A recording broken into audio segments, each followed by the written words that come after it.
A year of self-discovery para kay Barbie Fortesa ang 2025. Solo era kung tawagin ng Kapuso Drama Princess ang face ng kanyang buhay ngayon.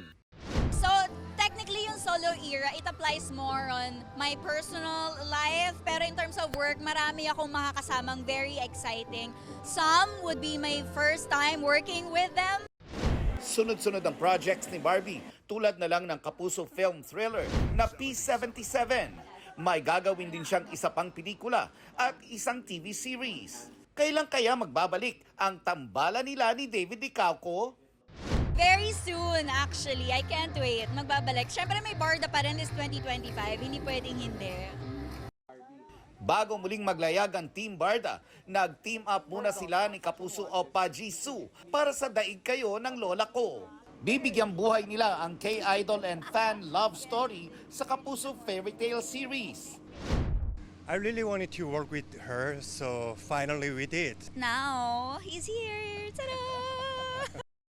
Habang ginagawa ni Barbie ang Daig Kayo ng Lola Ko, naalala niya ang isa sa mga pioneer ng serye noong 2017, si Gloria Romero na pumanaw kahapon. Si Tita Glo ang gumanap na Lola Goreng. Nakatrabaho ni Barbie ang veteranang aktres sa mga hit Kapuso drama series na The Half Sisters at Meant to Be.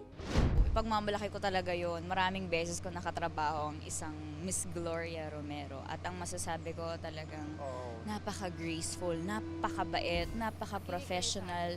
Ang galing makisama sa lahat. At saka hindi siya madamot magbigay ng payo sa mga katulad namin ng mga bata, mga nagsisimula pa lang.